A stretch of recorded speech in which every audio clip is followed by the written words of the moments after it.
오늘은 마가복음 8장 11절에서 21절 본문 말씀을 통해서 표적과 누룩이라는 제목으로 하나님 말씀을 함께 나누도록 하겠습니다. 여러분 각자가 이제 신앙생활 한 지 얼마나 되셨나요? 어떤 사람은 10년, 어떤 사람은 20년, 어떤 사람은 30년, 50년, 60년 하신 분도 있을 것 같죠? 근데 나의 신앙의 연수와 나의 신앙의 성장이 비례하는가? 예수를 믿고 나의 신앙은 계속해서 자라가고 있는가? 예수를 믿음에도 불구하고 내 삶이 바뀌지 않고 영적인 기쁨과 감사가 없이 살아가고 있다면 내 신앙에 어떤 문제가 있는 건 아닌가? 혹시 그런 고민들 해보신 적 있습니까? 나는 왜 예수를 믿고 살아가는데 영적으로 성장하고 있지 않는가? 내 신앙은 자라가고 있지 않는가? 모태신앙도 많고, 예, 우리 요즘 제자 훈련하면서 모태에서 아직 못 나온 신앙, 예, 신앙생활 잘 못해서 모태신앙 뭐 이런 얘기도 하지만 왜 내 신앙이 성장하고 자라가기를 멈추었을까? 종교적인 행위들은 있는데 우리가 무엇을 신앙하는지 모른 채 종교적으로만 살아갈 때, 그럴 때 신앙이 자라가지 않겠죠.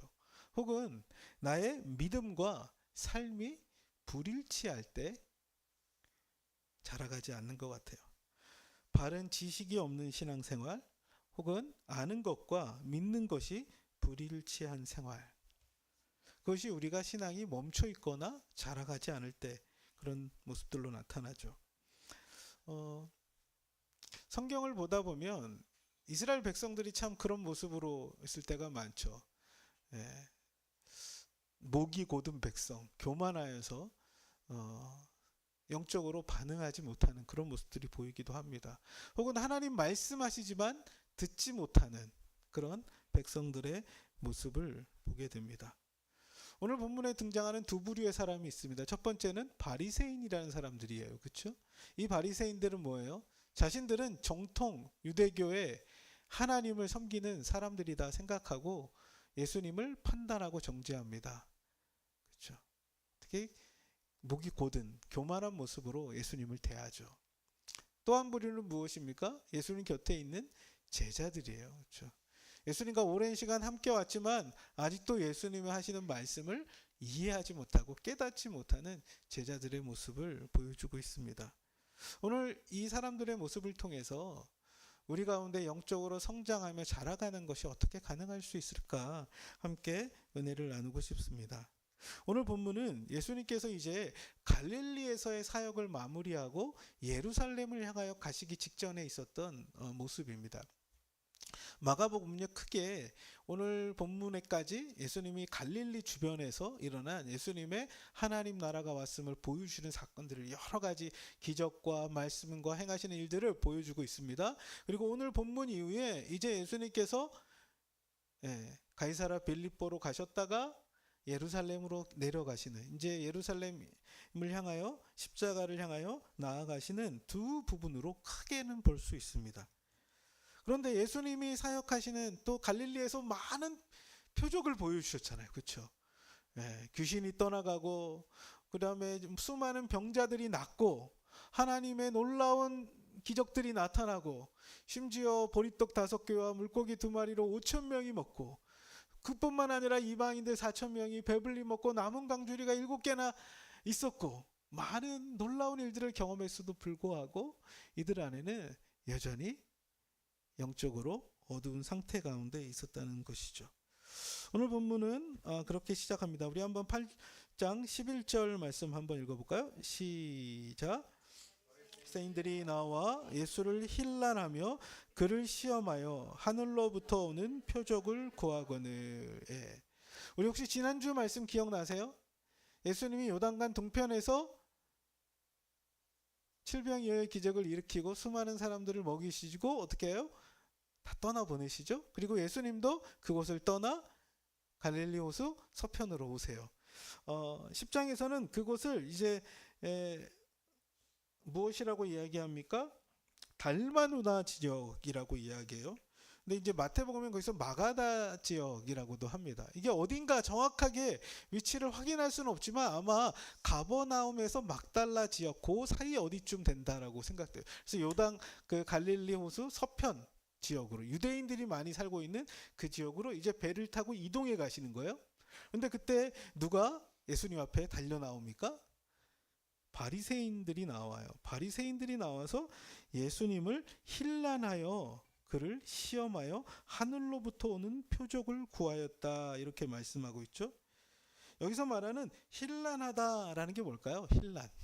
말이 좀 약간 어려운데요. 세번역에 보니까 바리새파 사람들이 나와서 예수에게 시비를 걸기 시작했다는 거예요. 예수님을 뭐 꼬투리 잡아가지고 또 예수님을 이제 거부할 예수님을 무너뜨릴 그걸 잡기 위한 그걸 하고 있죠. 그리고 그 표적을 구하는 이유가 뭐예요? 예수를 시험하여 보기 위해서 하늘로부터 오는 표적을 구하였다라고 이야기합니다. 예수님의 시비거리를 만들어 가지고 시험해 가지고 어떻게 하는 거예요? 예수님 이제 고소할 그 명분을 쌓기 위해서 이제 하늘로부터 오는 표적을 한번 네가 행해봐라는 거예요. 여기서 말하는 그 표적이라는 게 세메이온이라고 하는데요. 뭐 이렇게 영어 성경에 사인이라고 하죠. 사인. 너가 하나님으로부터 왔다는 사인을 한번 보여봐라는 거예요. 표적을 한번 행해봐라는 거예요. 여러분 예수님께서 지금까지 표적을 했어요? 안 했어요? 수차례 뭐 무슨 여러 가지 표적을 행했음에도 불구하고 계속해서 요구하는 게 뭐예요? 또 다른 표적을 행해봐라. 또 다른 표적을 행해봐라. 요구하고 있다는 것입니다. 근데 그 표적을 보이라는 이유가 뭐예요? 예수님을 시험하고자. 여러분 복음서에 보면 예수님을 시험했던 두 부류의 사람이라면 두 부류가 있죠. 첫 번째는 누구예요? 예수님 광야에 있을 때 누가 예수님을 시험하러 와요?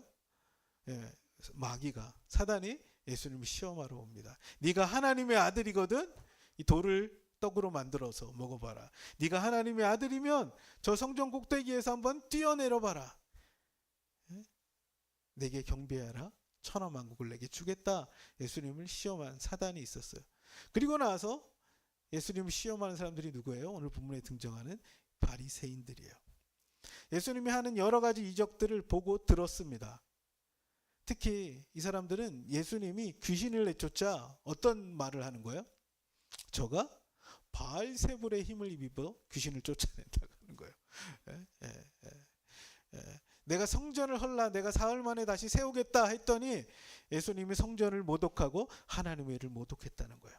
예수님이 안식일날 손 마른 사람을 고쳤더니 안식일날 율법을 어겼다라고 얘기하면서 그 율법을 어긴 자는 하나님의 아들일 수가 없다라고 이야기하는 거예요. 메시아일 수가 없다라고 얘기하는 거죠.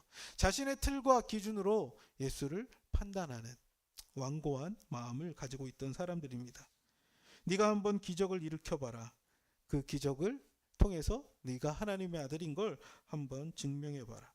계속해서 시비를 걸고 예수님을 시험에 빠뜨리려는 목적으로 표적을 요구하고 있습니다. 자신들이 기준이 되는 것이죠. 자신들이 예수님을 평가하고 있습니다. 내가 정통이고 내가 기준이다. 진짜 네가 메시아라면 내 기준을 한번 통과해봐라. 그들의 율법 체계와 기준으로 예수를 시험해 보겠다고 이야기하고 있는 것입니다. 얼마나 어리석어요. 그렇죠?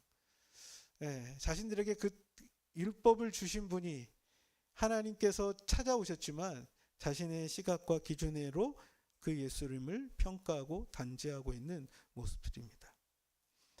우리도 참 이렇게 신앙생활 할 때가 많아요. 내가 알고 있는 작은 것으로 모든 걸 판단하려 들 때가 있죠.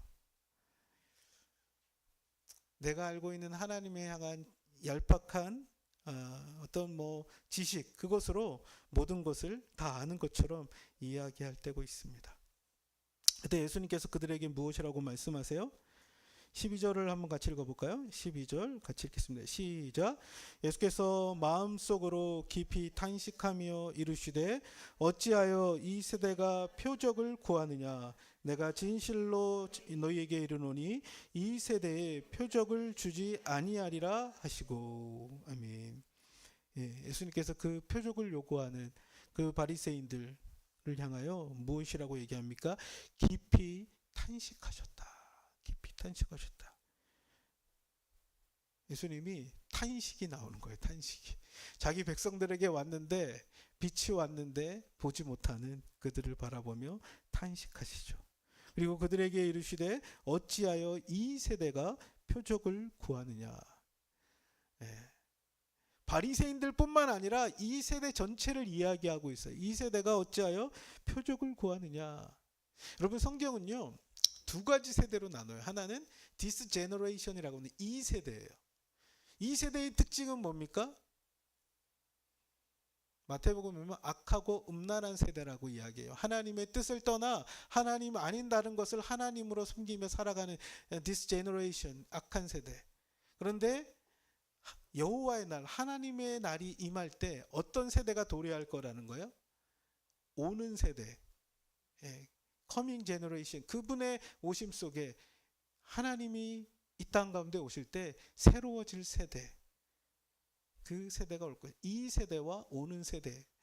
그렇죠? 이게 이제 뭐 우리가 하나님 나라를 배울 때 얘기하는 건데, 이 세대와 this generation과 coming 오는 세대가 중첩되어 있다는 거예요. 근데 이스라엘 백성들의 역사들이 이 세대가 끝나고 오는 세대가 온다. 바로 이어서 여호와의 심판이 있고 온다라고 생각했는데, 예수님의 초림 이후에 재림의 이 임의와 아직 사이가 있었죠. 그렇죠?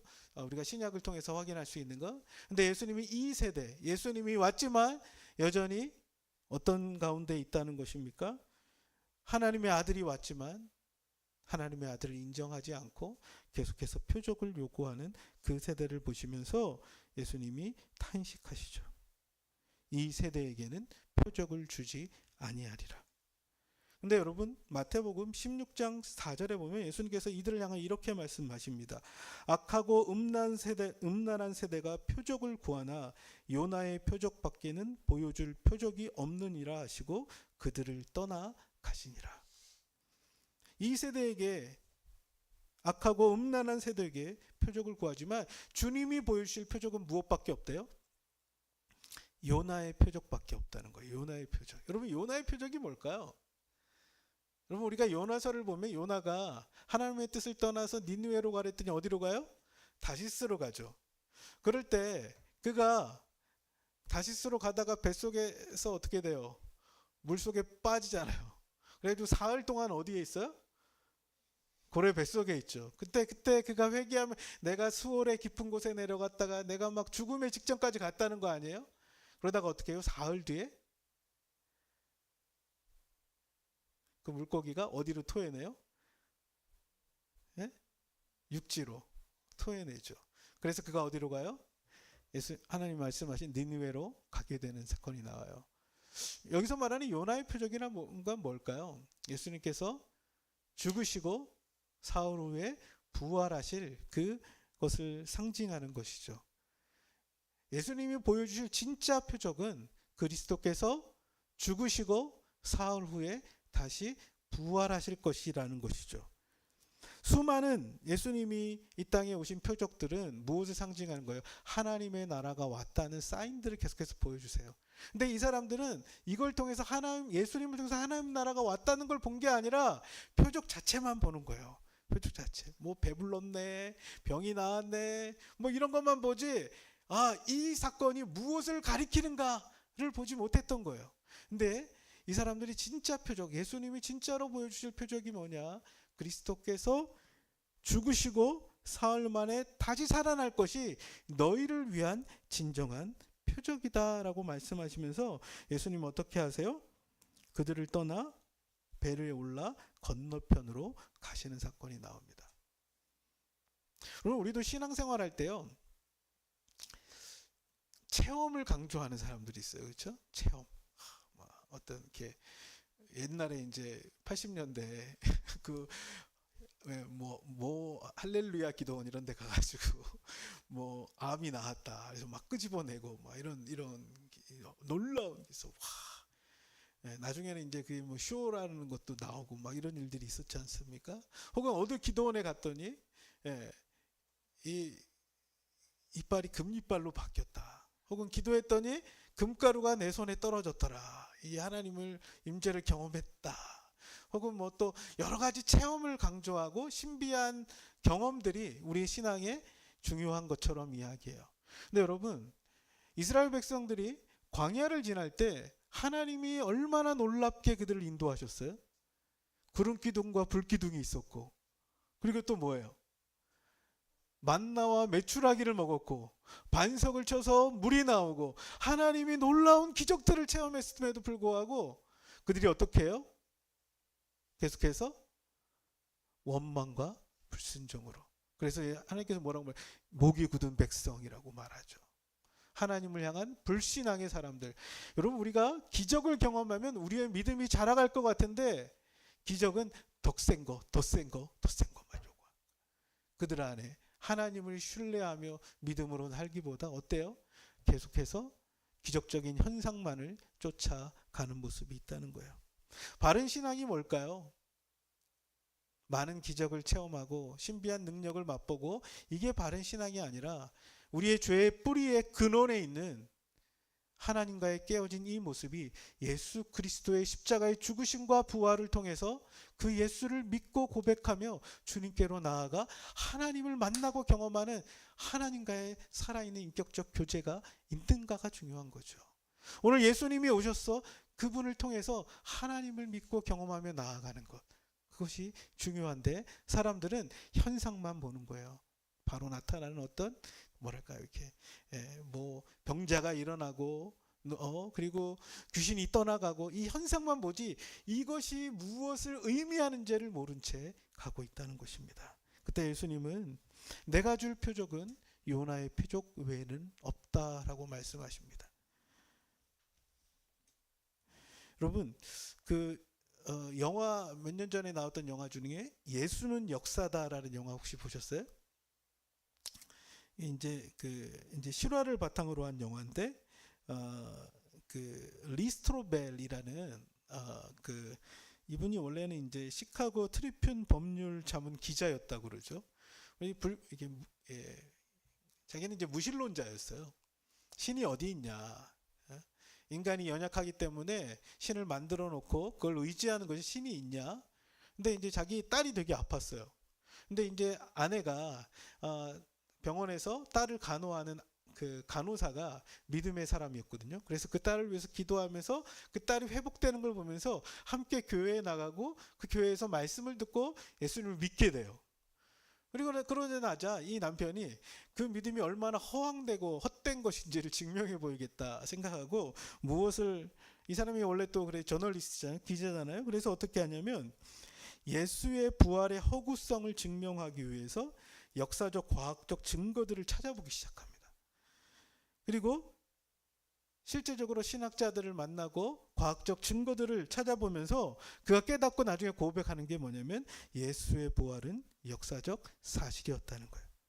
그 제자들의 마음속에 일어난 신앙적 부활이 아니라 역사적 실체였고 그 부활이 있었기에 기독교의 탄생이 가능했구나라는 것들을 깨닫게 돼요. 그리고 그가 예수 그리스도를 나의 구주로 나의 주인으로 고백하게 됩니다. 이뿐만 아니라 제가 이제 대학 다닐 때 저도 한 권의 책을 읽었는데 누가 이 돌을 옮겼는가라는 책을 쓰신 분이 있어요. Who Moved the Stone이라는. 이 사람도 이제 프랭크 모리슨이라는 영국의 저널리스트였죠. 이 사람도 기독교는 예수의 부활만 무너지면 허구라는 게 드러날 수밖에 없다. 그래서 자기가 예수의 이 부활을 허구라는 걸 증명하기 위해서 탐사를 떠나요. 탐사를. 그래서 이스라엘도 가보고 고대 문헌도 연구해보고 막 했는데 그 하면서 깨달은 게 뭐냐면 예수의 부활은 역사적 사실이라는 걸 고백하게 되죠. 그리고 그가 원래는 예수의 부활이 허구라는 걸 증명하기 위한 책을 쓰다가 그가 쓴 책이 누가 이 돌을 옮겼는가?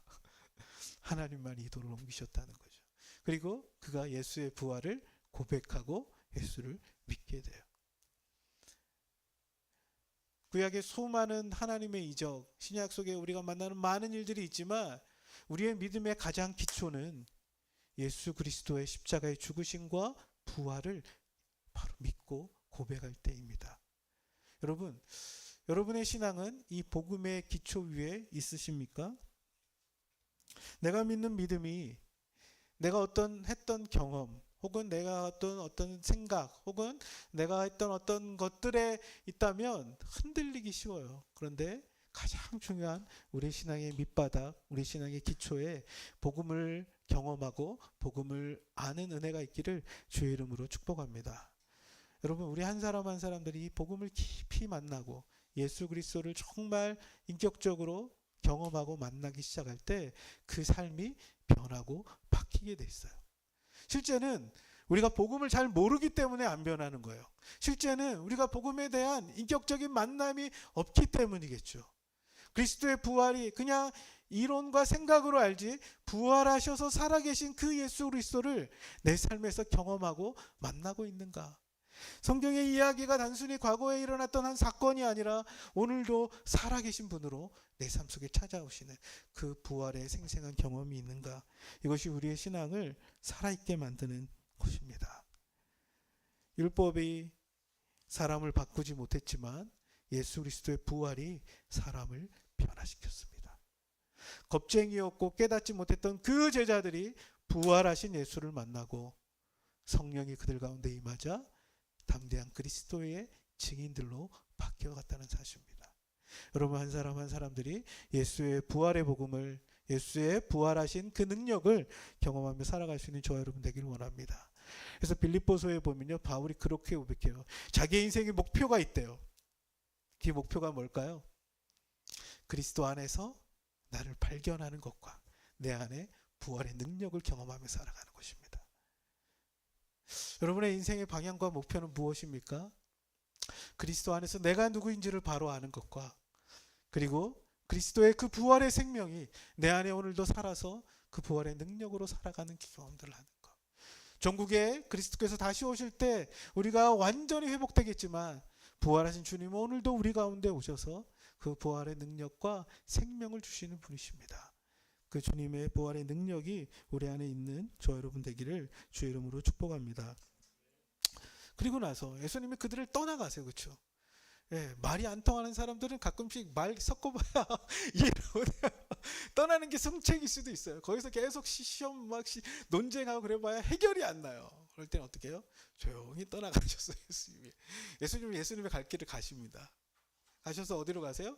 다시 이방인들이 있던 요단강 동편 지역으로 가세요. 그리고 이제 여기서 벳세다를 지나서 가이사랴 빌립보로 올라가시거든요.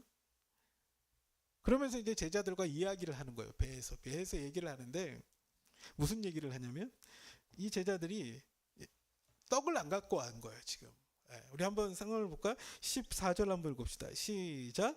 제자들이 떡 가져오기를 잊었음에. 지금 어떤 상황이에요? 제자들이 도시락을 안 챙긴 거예요. 떡을. 그래가지고 이제 배를 타고 가는데 배에는 떡 한 끼밖에 없는 상황이었어요. 근데 그때 예수님이 제자들에게 이제 가르침을 주는 시간이었죠. 무엇을 말씀하세요? 15절 읽어볼까요? 시작.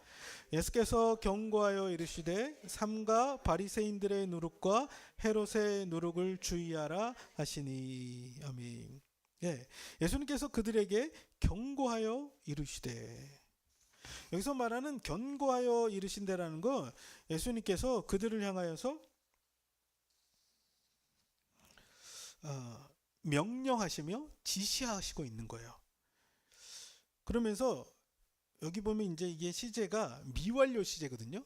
미완료 시제라는 건 과거에 한번 딱 얘기하고 끝난 게 아니라 계속해서 이 말씀을 하고 계셨다는 거예요. 예수님께서 정말 너희 이거 주의 깊게 들어야 돼. 그렇게 말씀하시는 거죠. 그게 뭡니까? 바리새인들의 누룩과 헤롯의 누룩을 주의하라 라는 말씀을 그들에게 말씀하고 계셨어요. 그렇죠? 바리새인들의 누룩과 헤롯의 누룩을 주의하라. 그랬더니 제자들의 반응이 뭐예요? 예수님 이 말을 듣고 제자들은 어떻게 반응합니까? 16절을 한번 읽어볼까요? 16절 시작. 제자들이 서로 수군거리거늘 이는 우리에게 떡이 없음이로다 하거늘. 예. 예수님은 무엇을 말씀하셨어요? 바리새인들의 누룩과 헤롯의 누룩을 주의하라 라고 말씀했는데 이 제자들은 그 말씀을 듣고 나서 서로 수군거리거늘. 이게 수군거리다라는 게 논의했다, 숙고했다, 계속해서 생각하고 있었다라는 거예요. 그들이 계속해서 숙고하고 생각하는 건 뭐예요? 그들에게 떡이 없다는 것만 생각하고 있었다는 거예요. 떡이 없다는 거.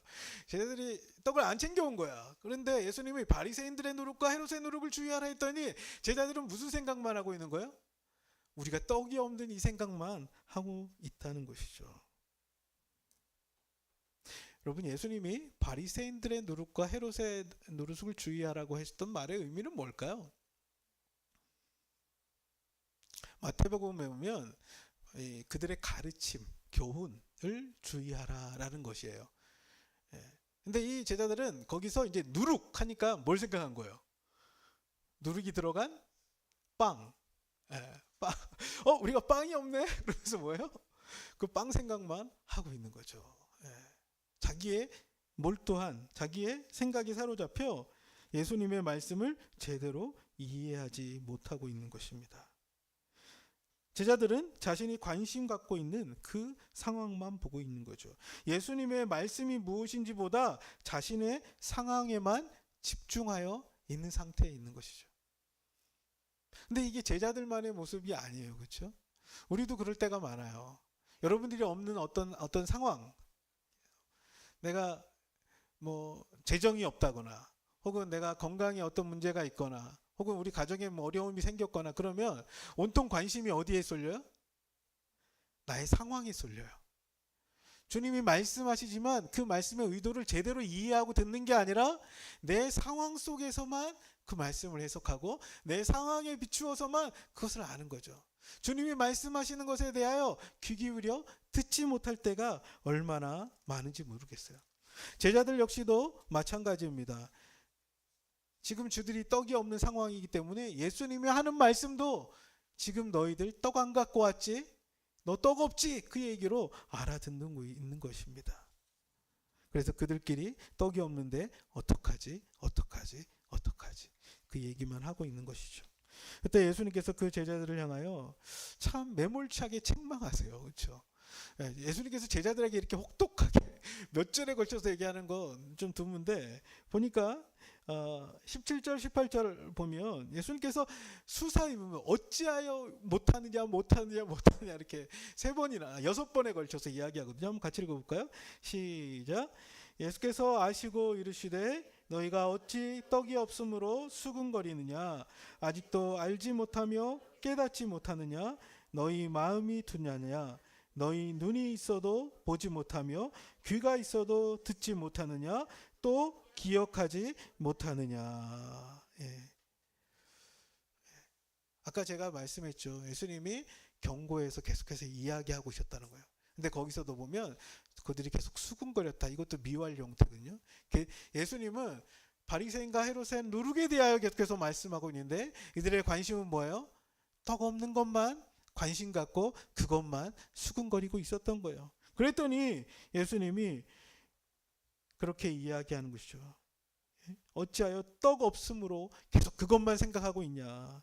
내가 하는 말을 왜 알지 못하느냐? 깨닫지 못하느냐? 너희의 마음이 둔하냐? 그래서 마음이 둔하다는 건 마음이 돌처럼 탁탁하는 거예요. 예수님이 말씀하시는데 그 말이 그들의 마음에 와서 닿지 않는 상태에 있는 거예요. 예수님의 말의 의도를 못 알아채는 거죠. 이해하지 못하는 거예요. 그러면서 너희가 눈이 있어도 보지 못하고 귀가 있어도 듣지 못하느냐 또 기억하지 못하느냐.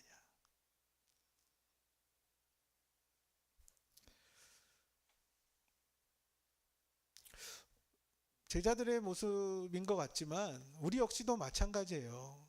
우리의 인생 속에 하나님께서 함께 하시면 행하시는 많은 일들을 경험하고 살아가지만 똑같은 문제와 상황에 놓치면 이 제자들처럼 또 우리에게 떡이 없는 것만 생각이 들어요. 떡이 없네. 떡이 없네. 예, 떡을 돈으로만 바꾸면 돼요. 돈이 없네. 돈이 없네. 그 생각. 혹은 우리에서 도와줄 사람이 없네. 사람이 없네. 그 생각. 지금까지 하나님이 우리의 인생 속에 펼쳐오신 일들을 경험했지만 불과 오늘 사건 바로 전에 어떤 일이 있었어요? 지난주에? 예. 그들이 떡이 많았나요? 떡이 몇 개 있었죠? 7개로 몇 광주리가 남았어요? 7광주리가 남았잖아요. 그거 다 어디다 두고 왔는지 모르겠어요. 저 서편에다 다 두고 왔는지 모르겠는데, 예, 그거 못 챙겨가지고 그 생각했는지 모르겠어요. 예, 아무튼, 예, 근데 그게 떡이 많았던 것보다 중요한 건 뭐예요? 그 누구를 통해서 그 일이 일어났어요? 예수님을 통해서 그 일이 일어났어요. 떡 7개로도 4,000명을 먹이고 7광주리가 남게 하시는 분. 떡 5개로도 5,000명을 먹이고 12바구니가 남게 하시는 분. 그분이 지금 어디에 계세요? 이 배에 함께 하시는데 계속해서 제자들은 뭘 밖에 못 보는 거예요? 떡 하나밖에 없어서 이 하나로 우리 12명이 다 먹을 수 없는데 그 생각만 하고 있는 거예요. 근데 예수님은 지금 무슨 말씀을 하고 계세요? 바리새인들과 헤롯의 누룩을 주의하라. 바리새인의 누룩은 뭘까? 헤롯의 누룩은 무엇일까요? 바리새인들은 예수님이 계속해서 가는 곳마다 예수님을 시험하였던 자들이죠. 그런데 그들은 자신들의 종교적인 거칠애가 대단했어요. 화려한 옷을 입고 하나님을 예배하는 자처럼 나오지만 예수님은 그들을 향하여 뭐라고 말씀하세요? 획칠한 무덤이다. 독사의 자식들이다 이야기해요. 겉으로는 하나님을 섬기는 것 같지만 그들의 속은 사람들의 인정과 사람들의 인기에 몰두해 있는, 사람들이 존경하는 것만 바라보면서 살아가는 사람들이었죠. 헤롯의 누룩은 무엇입니까? 헤롯은 원래 정통 유대 집안의 왕이 될 사람이 아니죠. 에돔 족속이었어요. 그런데 이스라엘의 환심을 사고 로마의 등에 힘입어서 권력을 잡아요. 그 권력을 자기가 쟁취하기 위해서 수많은 사람들을 죽이면서 그 권력을 지켜내요. 권력에 대한 욕망이 엄청났던 사람이죠. 바리새인의 누룩과 헤롯의 누룩은 어떻게 보면 너희들 안에 있는 그 욕망, 너희들 안에 있는 그 탐욕, 그걸 주의하라는 거예요. 계속해서 사람의 인정이나 권력의 욕망이나 이런 것들에 빠지지 말고 진짜 너희의 속사람이 하나님 앞에서 온전해져 가는 것, 그걸 얘기하는 것이 아닐까요? 하나님의 말씀을 바꾸어 자기의 이익의 수단으로 삼고 자신이 갖고 있는 권력으로 사람들의 것들을 빼어서 자기의 배를 불리고 자기의 힘을 과시했던 그 헤롯, 그 누룩을, 그들의 가르침을 주의하라는 것이죠. 여러분, 누룩은요 전염성이 빨라요. 굉장히 빠르게 흩어갑니다. 그리고 그 누룩은 그 공동체를 그렇게 바꾸어 버립니다. 제자들의 공동체 가운데 바리새인의 누룩, 외식주의와 헤롯의 누룩, 권력 욕망이 들어온다면 그 공동체는 예수의 공동체가 변질되기 쉽다는 거예요. 여러분, 이것은 오늘날 우리 교회에도 마찬가지입니다. 겉과 속이 다른 신앙의 모습, 그리고 자기의 욕망을 채우기 위한 수단으로 교회를 성장시키는 그 공동체는 예수의 공동체가 아니라는 거예요. 주님의 교회가 예수 그리스도의 제자들로 그리스도의 몸된 교회를 이뤄가기 위해서 이런 바리새인의 가르침 그리고 헤롯의 가르침을 주의해야 된다. 주님 말씀하고 있는 거죠. 이 12 제자들에게. 근데 이 제자들은 뭐만 생각해요? 우리에게 떡이 하나밖에 없네. 주님이 속이 터지는 거예요. 속이 터져. 야, 그러면서 야, 니네 나랑 함께 있으면서 뭘 경험했는 줄 아니? 그러면서 설명하시는 게 뭐예요? 우리 한번 18절부터 20절까지 나오는데 18, 19절 한번 읽어볼까요? 시작. 너희가 눈이 있어도 보지 못하며 귀가 있어도 아니 19절 20절이에요. 19절 20절 시작.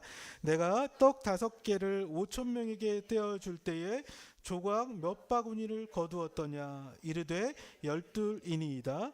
또 7개를 4천 명에게 떼어 줄 때에 조각 몇 광주를 거두었더냐 이르되 7이니이다. 아멘. 네.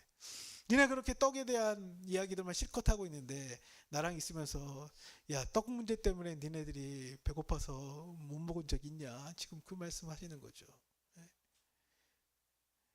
야, 떡 5개로도 내가 5천 명을 먹이지 않았냐? 내가 떡 7개로도 4천 명을 먹이고 7광주리가 남게 하지 않았냐? 너희가 진짜 관심 가져야 될 게 그 떡이 아니라 뭐라고 말씀하시는 거예요? 너희가 주의해야 될 게 예수님이 하시는 말씀의 귀 기울이라는 거예요. 그러면서 21절에 결론적으로 뭘 말씀하세요? 같이 읽겠습니다. 시작. 이르시되 아직도 깨닫지 못하느냐 하시니라. 아멘. 제자들에게 뭐라는 거예요? 니네 제발 좀 내 말 좀 제대로 알아들어라. 내 말 좀 알아들어라. 그 얘기 하시는 거죠. 여러분 요한계시록에 보면 7교회의 이야기가 나오잖아요. 에베소 교회부터 라오디게아 교회까지. 그 7교회에게 예수님이 하실 때마다 마지막에 반복해서 강조해서 얘기하는 게 뭐예요? 똑같은 말씀을 계속 얘기하세요. 그게 뭐죠? 귀 있는 자는 성령이 교회들에게 하시는 말씀을 들을지어다. 귀 있는 자는 성령이 교회들에게 하신 말씀을 들을지어다. 여기서 듣다라는 게요, 그냥 흘려 듣는 게 아니라 어떻게 듣는 거예요? 우리가 아쿠어라고 하는데 귀 기울여 주의하여 집중하여 듣는 것입니다. 그리고 그 들은 그 말씀을 어떻게 하는 거예요? 자신의 마음에 간직하고 그 말씀을 살아가기 위해 애쓰는 것이죠. 이게 바로 예수님의 말씀을 듣는 것이라는 것입니다. 제자들은 예수님과 함께 있고 수많은 예수님의 말씀을 들었지만 아직까지 이게 듣기가 안 되는 거예요. 듣기가 돼야 말하기, 듣기가 돼야 쓰기도 되고 해요. 듣기가 안 되면 진도가 안 나가요. 제자도로에 있어서도. 뭐예요? 예수님의 말씀을 귀 기울여 들으라는 것입니다. 여러분 우리의 신앙이 자라가려면, 우리의 신앙이 그리스도 안에서 주님을 닮아가려면 주님의 뜻을 바로 알아들을 수 있어야 되는 거죠. 여러분들은 잘 듣고 계십니까? 오늘 내게 하시고 계신 주님의 말씀을 듣고 반응하고 그 말씀으로 살아가고 계십니까? 잘 들어야 살아갈 수 있는 거예요. 잘 들어야 그 말씀이 뜻을 알고 그 말씀대로 행할 수 있는 것입니다. 오늘 예수님은 바리새인들과 제자들에게 그렇게 말씀하십니다. 너희가 진짜 관심 가져야 될 건 너희의 인생에 일어나는 여러 표적보다 그 표적을 행하시는 예수 그리스도의 생명이다, 부활이다 말씀하시는 거죠. 너희들이 정말 들어야 될 것은 너희 상황에 있는 필요들만 아니라, 물론 주님이 아시겠죠. 그렇죠? 진짜 들어야 될 건 내가 너희에게 하고 있는 그 음성에 귀 기울이는 것이다. 사랑하는 우리 예단교회 성도 여러분, 그럼에도 불구하고 주님은 이 제자들을 데리고 예루살렘까지 올라가세요. 물론 예루살렘에 올라가는 여정에도 우리가 계속 살펴보겠지만 잘 이해 못할 때도 있지만 주님이 데리고 올라가세요. 그리고 나중에 성령이 오셔서 어떻게 하세요? 깨닫게 하시고 그 말씀을 생각나게 하시고 그 말씀으로 살아가게 하십니다. 우리의 지혜로, 우리의 생각으로 그분의 말씀을 다 이해하지 못할 때가 있습니다. 그때 주님께 물어보세요. 주님, 저에게 말씀하시는 주의 음성 듣기를 원합니다. 주님, 제 귀를 열어주십시오. 주님, 제 눈이 주님의 뜻을 보기를 원합니다. 주님, 보게 해주십시오. 주님, 제 상황에만 몰두해서 제 상황에 사로잡혀서 때로는 주님의 말씀이 들리지 않고 주님께서 행하시는 일이 보이지 않을 때가 있습니다. 주님, 제 귀를 열어주십시오. 제 눈을 열어주십시오. 주님의 말씀을 이해할 수 있도록 총명을 주시옵소서. 그래서 바울은 에베소 교회를 향하여 그리스도의 총명으로 너희가 그분의 뜻을 깨닫게 되기를 위해서 기도하고 있습니다. 우리도 성령께서 오셔서 그분의 뜻을 바로 보고 듣고 깨닫게 해주시길 기도하며 신앙의 여정들을 함께 걸어갈 수 있는 저와 여러분 되기를 주의 이름으로 축복합니다. 말씀을 맺겠습니다. 오늘 예수님은 이제 갈릴리의 사역을 마무리하시고 예루살렘에 올라가면서 예수님을 바로 알지 못하고 있었던 사람들과 예수님의 말의 뜻을 이해하지 못했던 사람들에게 예수님이 앞으로 무엇을 하실지 그들 가운데 말씀해 가십니다. 내가 진짜 너에게 줄 표적이 있는데 그것은 죄와 사망의 권세를 깨뜨리고 다시 부활하실 것이라는 거예요. 그것이 너희에게 표적이 될 것이라는 거예요. 이것이 변함없는 복음이 될 것이라는 거예요. 여러분 그 복음을 붙잡을 수 있는 저와 여러분 되기를 원합니다. 그리고 예수님은 그 제자들과 함께 여전히 이해하지 못하고 자신의 상황만 바라보고 있던 그 제자들에게 아직도 보지 못하느냐? 아직도 듣지 못하느냐? 아직도 깨닫지 못하느냐? 계속해서 그들에게 가르치시고 그들에게 들을 수 있도록 볼 수 있도록 이해할 수 있도록 그들을 가르쳐 가십니다. 그리고 예수님의 이 예루살렘의 사역의 가장 핵심에는 그 제자들을 키워내시는 일이었어요. 그 제자들과 함께 이유하게 하시고 그 제자들을 가르치시는 것이었어요. 여러분 우리가 신앙생활 하면서 주님의 제자가 되어서 주님의 음성에 귀 기울이고 주님의 뜻 안에서 성장해가는 저와 여러분 되기를 주의 이름으로 축복합니다. 함께 같이 기도하겠습니다.